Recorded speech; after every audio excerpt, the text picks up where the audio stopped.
Hello students and welcome to my channel make it easy. आज हम देखेंगे chapter class 10th का chapter 6 का टॉपिक स्टोमेटा। जो हमने लास्ट वीडियो में देखा था, स्टोमेटा की पोजीशन, स्ट्रक्चर और उसके फंक्शन। अब उसी में आगे हमारा ये पार्ट रह गया था, तो इसमें हमें स्टोमेटा की ओपनिंग एंड क्लोजिंग देखना है कि कैसे स्टोमेटा खुलते हैं और कैसे स्टोमेटा बंद हो जाते हैं। तो ये जो है कुछ फैक्टर्स के ऊपर डिपेंडेंट करती हैं ये सारी चीजें। तो ये दो तरीके के स्टोमेटा मैंने डायग्राम में बनाए हुए हैं। एक है ओपन स्टोमेटा ए वाला, और बी वाला जो है वो है क्लोज्ड स्टोमेटा।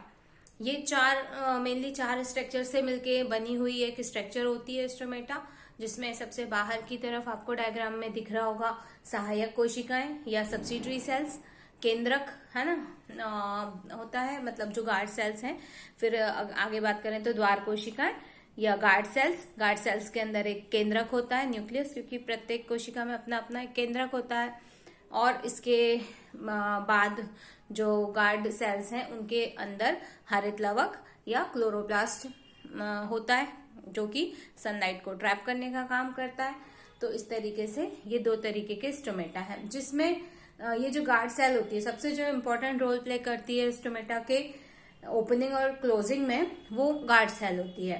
तो गार्ड सेल जो होती है एक लगभग सेम के बीच के आकार की रचना होती है। सेम मतलब देखी होगी ना, सेम सब्जी होती है, किडनी शेप्ड है ना, किडनी के शेप्ड या बीन शेप जिसको हम कह सकते हैं, है ना। तो ये किडनी के शेप की या बीन शेप सेम के बीच के आकार की एक रचना होती है, जो कि बहुत फ्लेक्सिबल होती है, जिसकी की इनर वॉल जो होती है, अंदर वाली जो सरफेस हो रही होगी, देख रहे होंगे आप डायग्राम में, जो ब्लैक कलर से बनी हुई है, वो बहुत फ्लेक्सिबल होती है। मतलब जब बहुत सारा पानी आ जाता है ना, उसके पास में पानी आ जाने के कारण वो पीछे हट जाती है। पीछे हट जाएगी तो क्या होगा, स्टोमेटा खुल जाएगा और जो एक्स्ट्रा वाटर जो है वो वेपर के फॉर्म में बाहर निकल जाएगा।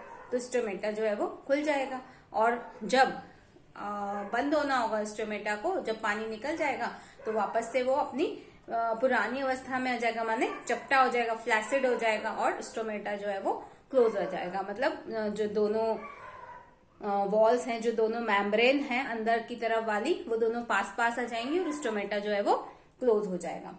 तो मेनली जो स्टोमेटा का खुलना और बंद होना है वो द्वार कोशिकाओं की सांद्रता पे या टर्गिडिटी जिसको बोलते हैं, है ना, टर्गिडिटी, स्फीति पर निर्भर करता है। वो जितना जल अवशोषित करती हैं उसके हिसाब से स्टोमेटा खुलता है और बंद होता है। इसके अलावा कुछ और छोटी मोटी चीजें हैं जो कि इनको प्रभावित करती हैं स्टोमेटा के खुलने बंद होने को, जैसे कि सूर्य का प्रकाश। अगर सनलाइट नहीं मिलेगा तो स्टोमेटा नहीं खुलेंगे, है ना।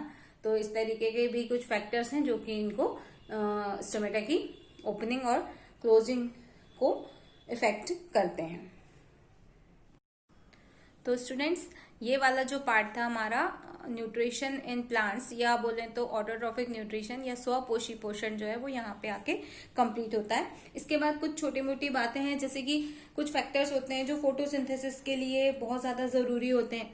तो जो फैक्टर्स फोटोसिंथेसिस के लिए जरूरी होंगे वही स्टोमेटा की ओपनिंग और क्लोजिंग के लिए भी जरूरी होंगे।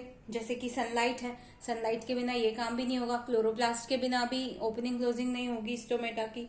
वाटर की अवेलेबिलिटी मीन्स पानी कितनी मात्रा में उपलब्ध है, उसके ऊपर भी ये डिपेंड करता है।